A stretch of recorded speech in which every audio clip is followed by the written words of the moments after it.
apareció un paciente ecuatoriano el cual tenía un bloqueo completo y que no había nada que le ofreciera la parte médica. Entonces Alberto Bejarano habló con él y le dijo: estamos en un sistema totalmente experimental y es lo único que le podemos ofrecer, que era un sacerdote. Dijo: sí. Llega el doctor Bejarano y me dice: pues tenemos que alistar esto porque se lo vamos a implantar al primer paciente. Yo me sorprendí y dije: yo no estoy de acuerdo. Y hablamos con el paciente. Prácticamente el paciente me rogó que cambiara de idea y que él servía de conejillo de indias. Sí. Se hizo la implantación, pues toda una cirugía de la época y funcionó. Duró 18 años con marcapaso y murió de 106 años. Desde ahora estás en modo podcast. Desconéctate del mundo y viaja con nosotros unos cuantos minutos. Te aseguramos que la vas a pasar muy bien y descubrirás cosas que no sabías.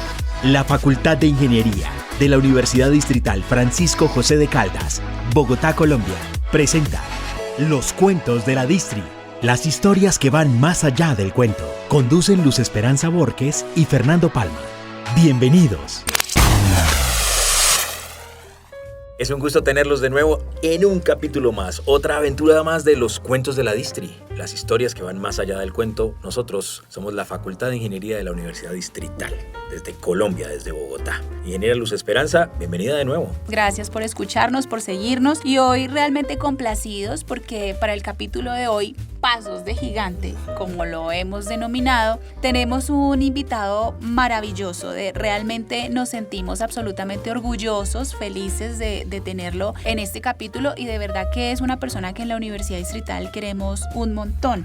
Hoy tenemos invitado al doctor Jorge Reynolds. Él es ingeniero electrónico y es de los profesionales que lideró la creación del programa de ingeniería electrónica en la Universidad Distrital. Él es honoris causa del doctorado en ingeniería de la Universidad Distrital y pues es famosísimo a nivel del mundo, que es de las cosas que nosotros hemos ya hablado en otras oportunidades, que los aportes que realmente hemos hecho desde la ingeniería colombiana no son aportes locales, realmente son aportes que hemos realizado y que trascienden todas las fronteras. El doctor Jorge Reynolds es famoso porque él inventó el primer marcapasos artificial externo con electrodos internos en el año de 1958 y a partir de eso ha venido todo el desarrollo en la industria médica de todo lo que tiene que ver con esto, el aporte de la ingeniería a la medicina. ¿Qué hace que un bogotano nacido en 1936, que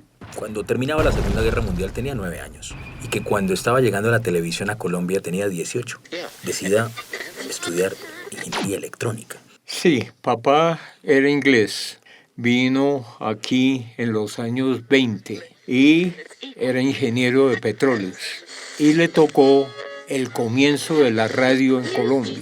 ¿En qué año su abuelo o su padre venden la franquicia del papel aluminio?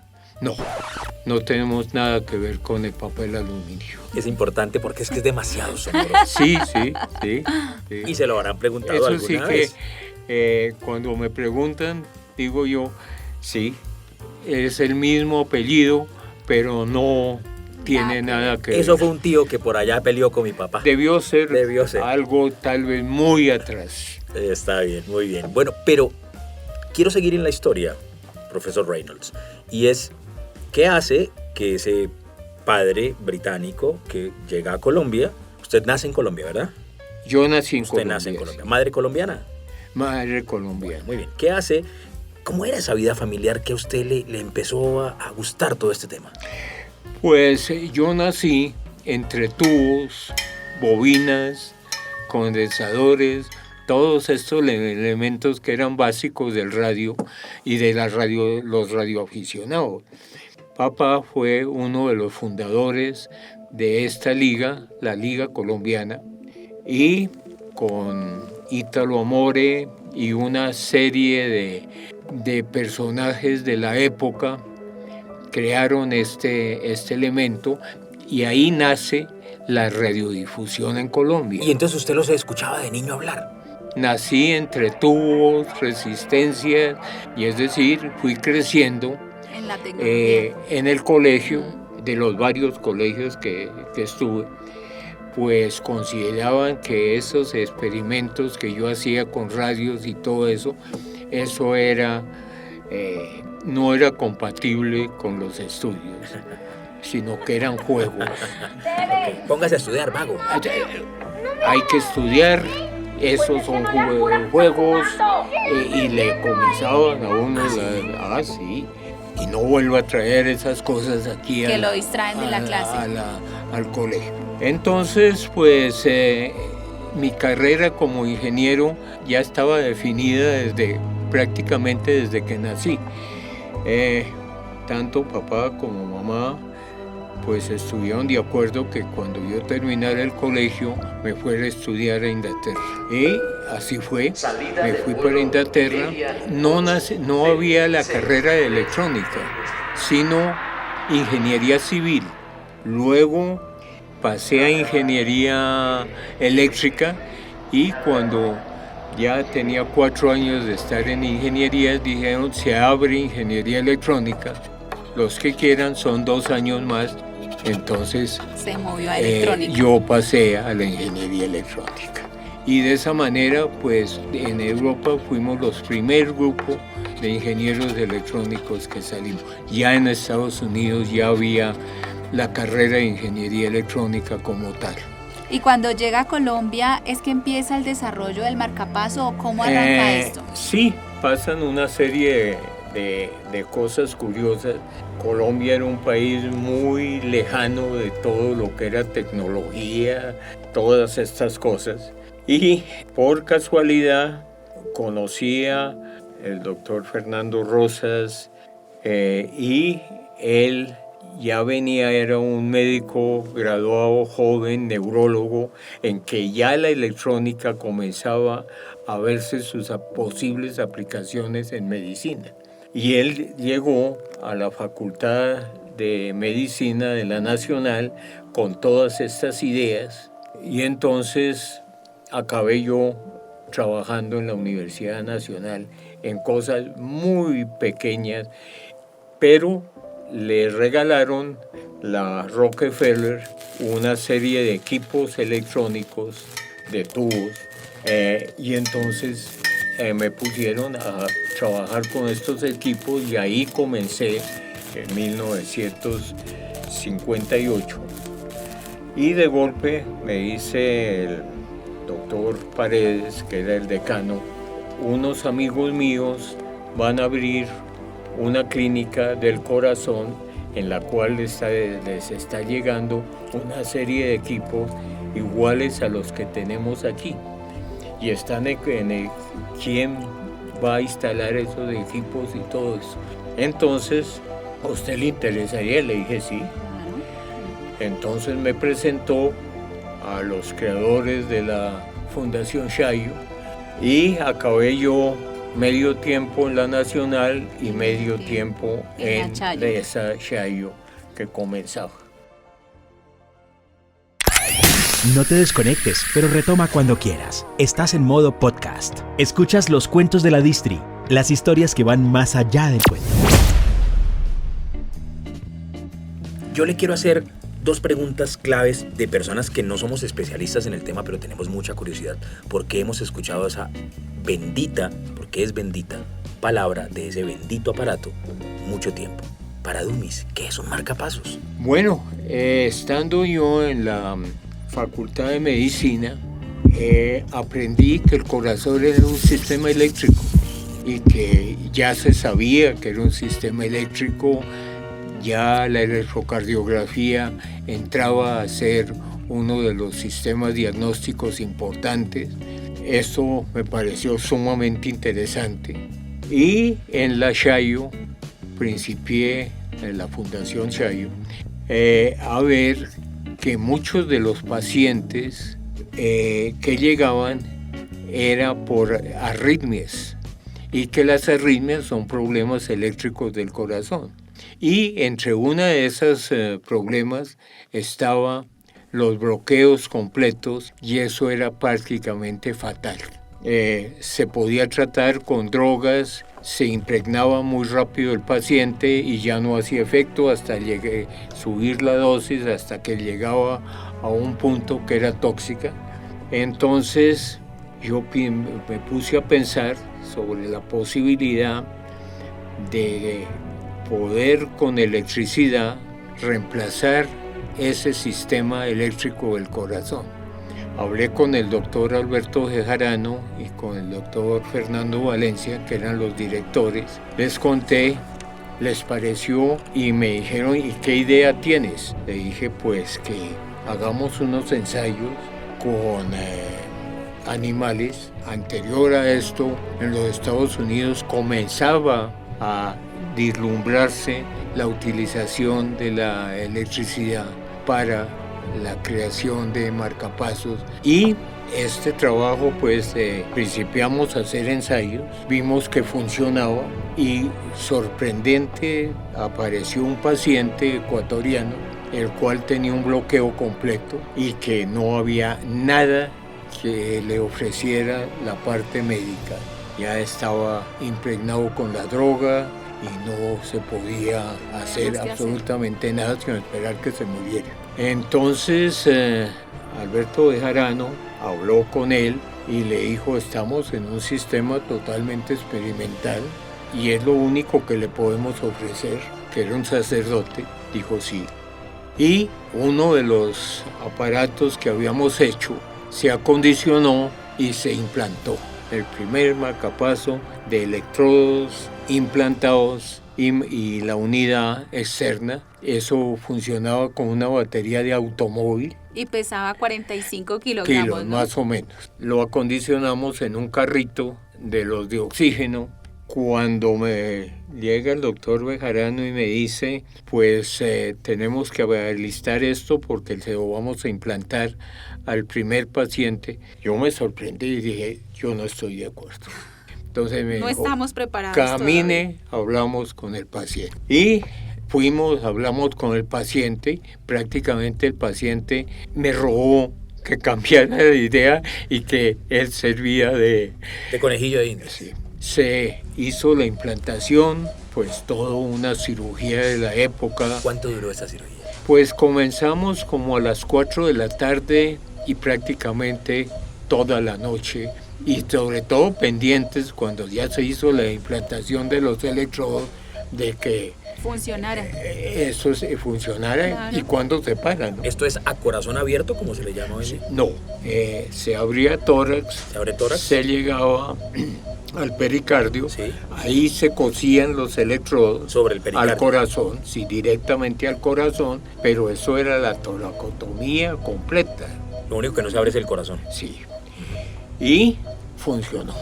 Gran cantidad de problemas y cosas. No teníamos, por ejemplo, una batería de 12 voltios de automóvil, porque en ese tiempo la mayoría de los carros en Colombia eran de 6 voltios, eran carros americanos. Yo había traído mi carro, que era un carro con batería de 12 voltios, entonces no teníamos un cargador.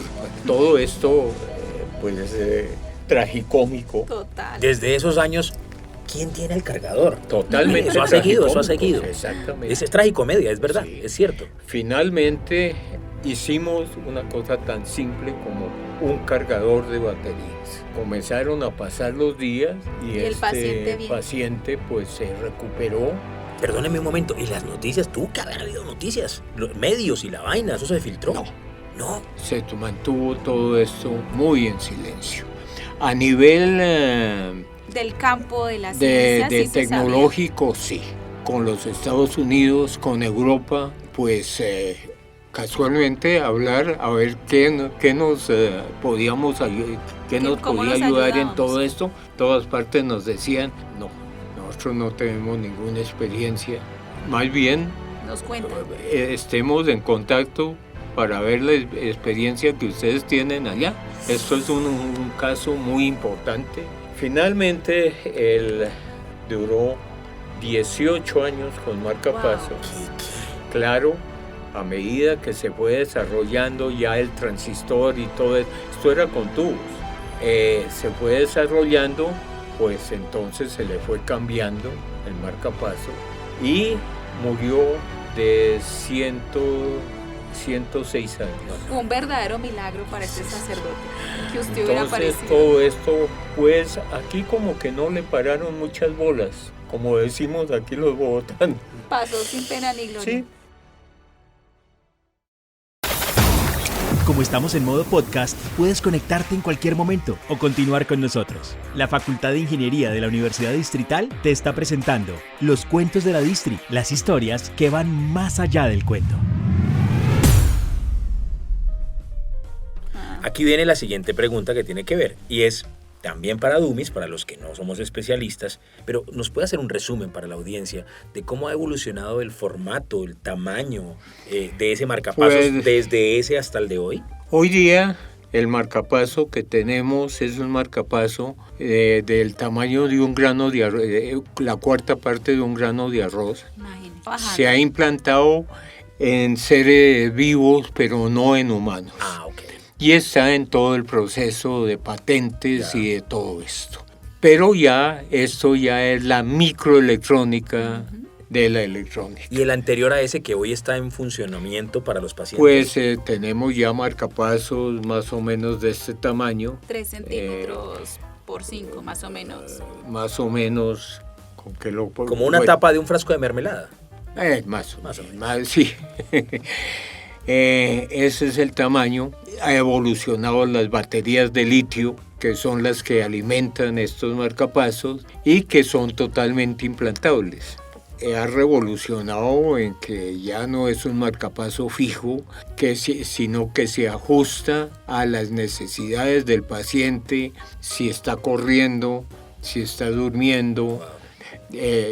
Entonces se regula que aumenta las pulsaciones o baja las pulsaciones, el ancho de pulso, muchísimas cosas automáticas por medio de ya un chip miniatura que tiene. Ahora comprendemos por qué son pasos de un gigante. Es que usted es un gigante para Colombia, Un orgullo. para un orgullo. Mire, déjese decir esto, profesor, porque la verdad es que, como lo contaba la decana Luz Esperanza, nosotros estamos exaltando todo esto, ADN de la Facultad de Ingeniería de la Universidad Distrital y su aporte al mundo. Y usted, mujeres y hombres que han pasado por este podcast y que van a pasar, son gigantes. Por eso usted ha marcado con este marcapasos, pues estos pasos de gigante, y le queremos enaltecer hoy en este podcast. Así que siéntase muy orgulloso y reciba este aplauso de felicitación.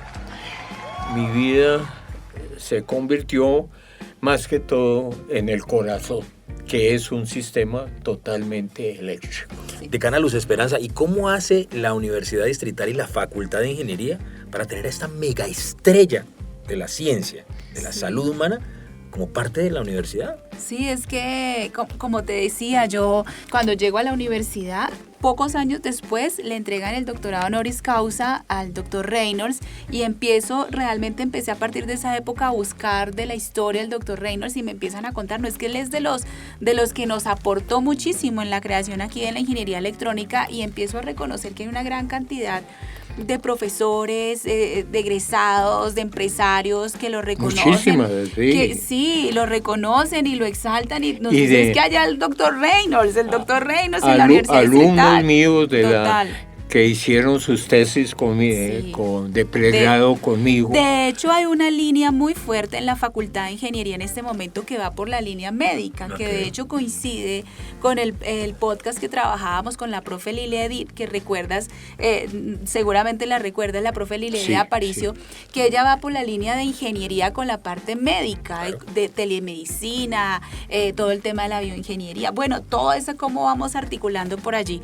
Por eso es que hay una línea que el doctor Reynolds marca muy fuerte en la facultad y que se sigue trabajando, y que ahora en la Universidad Distrital le cuento que estamos creando la Facultad de Ciencias de la Salud y que va a tener un aporte fuertísimo también desde la Facultad de Ingeniería con todos los avances y las investigaciones que se están trabajando en esa Hoy línea. día, por ejemplo, en neurología se ha adelantado enormemente en que la unión de diferentes ingenierías y la interdisciplinaridad es absolutamente la importante. Ciencia se hace Y intertransmultidisciplinaria. lo primero fueron las neurociencias, que es una carrera completa de 5 años. Yo traté de crear aquí la cardioingeniería, pero no me pararon bolas. Wow. En este momento estamos con 2 universidades extranjeras. Trabajando el tema. Sí, y viendo si eso se puede convertir verdaderamente en una carrera completa. Doctor Reynolds, un mensaje. A mí me encantaría que usted, de verdad, con el impacto, la trayectoria, la relevancia, el aporte que usted ha generado para el mundo desde la ingeniería electrónica, le pudiera dejar un mensaje a los ingenieros electrónicos de nuestra facultad, a los ingenieros de la Facultad de Ingeniería de la Universidad Distrital. ¿Qué mensaje les puede dar usted de proyección, de futuro? Sí, yo creo que el mensaje que les puedo dar es soñar y tratar que esos sueños se vuelvan realidad, porque son cosas tan importantes muchas veces, sueños, y que no pasan de ser un sueño y se olvida, y sobre todo en medios como los nuestros, que son tan complejos para desarrollar cualquier cosa. Pero hay que luchar por eso y tratar de sacar ese sueño adelante con una aplicación directa al común y corriente de la gente. En este momento estamos trabajando en algo muy interesante. Volvemos a la parte de esos pequeños circuitos que cada día necesitan menos voltaje para el funcionamiento. Estamos trabajando en la generación no convencional eléctrica y consiste en poder de cualquier fruta sacar electricidad y electricidad la suficiente, por ejemplo, para poder cargar un teléfono celular, no cosas grandes, un reloj, encender 2 LEDs, esto para los niños, por ejemplo, en sitios remotos donde no hay electricidad, y también con agua de mar, pero en cantidades muy pequeñas. Sí. Así es que todo esto son cosas importantes. Colombia tiene grandes investigadores. Desgraciadamente, muchos de ellos se van del país. En una gran mayoría, el caso mío, pues, fue tal vez excepcional por muchos años. Yo llevo ya 65 años de profesional. Tengo 14 doctorados en honoris causa. Yo hice pregrado y no me quedó tiempo para hacer un doctorado. Y los doctorados los he recibido de los doctorados en honoris causa que me han dado. Y cada vez veo que hay más elementos. Hoy día uno ve el panorama que tiene para poder desarrollar tecnologías verdaderamente impresionantes. Y he tratado de mantenerme en el corazón, no solamente en el corazón humano, sino en el corazón de animales, y ver qué podemos aprender de esos corazones en beneficio del corazón humano. ¿No sería más sencillo tener un corazón artificial que a usted se lo puedan implantar, que uno entiende que es un aparato que es una bomba eléctrica, así lo defino yo, y que sería más fácil que construir que un cerebro? Entonces, y que si mañana tiene otra vez un problema de taponamientos, pues se va a destaponar más fácil. Perdón si soy tan obvio con los comentarios tan sencillos para un científico como usted, pero a veces digo, ¿por qué no hemos llegado a eso? Como, póngale un corazón y no se va a morir de infarto al menos. A ver, el corazón es un sistema eléctrico autónomo. Si se daña uno de las ramificaciones que hacen contraer ese músculo, entonces vienen las arritmias. ¿Qué tan grande es ese bloqueo? Es la vida del paciente. En la actualidad, las células madres se está trabajando en poder regenerar esas células madres cuando hay una interrupción, porque es como si cortáramos un cable eléctrico, no pasa la corriente, depende a la altura que sea, compromete más al corazón. Y eso, los marcapasos, yo pienso que en muy poco tiempo relativo pasarán de moda, porque será casualmente la parte de reconstrucción con células madres de ese sistema afectado. O sea, ¿usted le apunta más a la regeneración que al corazón artificial? Sí. Ese era el fondo de mi pregunta. Sí. Vamos a la reparación de la parte fisiológica básica del cuerpo humano. Siempre de manera natural. Pues, profesora Luz Esperanza, yo aquí me quedaría hablando días enteros con el doctor Reynolds, porque es que es impresionante. Está usted invitado a nuestra siguiente temporada de Inteligencia Distrital, porque claro cosas que, sí. que tenemos maravillosas, porque está muy actualizado. Además, gracias por estar con nosotros. Profe, sus últimas palabras para cerrar este capítulo, porque hoy estoy aquí maravillado. Sí, doctor Reynolds, muchísimas gran cariño gracias. Le tengo a la Universidad Distrital, porque pues fue una de las pioneras de la electrónica en Colombia. He tenido magníficas relaciones, un título honoris causa, así es que de todas maneras para mí la Universidad Distrital ha sido un punto muy importante, y en el desarrollo de ingenierías y otras profesiones, la Distrital ha sido como pionera en muchos aspectos y poco conocida. De verdad que para nosotros es un gran placer tenerlo en la facultad, contar con usted y saber que siempre que lo llamamos, de verdad le agradezco esto, siempre está dispuesto para gusto, la universidad. Claro, muchísimas gracias. Valoramos mucho tu audiencia. Qué nota que hayas compartido con nosotros algo de tu tiempo en modo podcast. Todo este gran equipo de la Facultad de Ingeniería de la Universidad Distrital Francisco José de Caldas agradece mucho tu audiencia y te invita a escuchar el siguiente capítulo, Los Cuentos de la Distri, las historias que van más allá del cuento.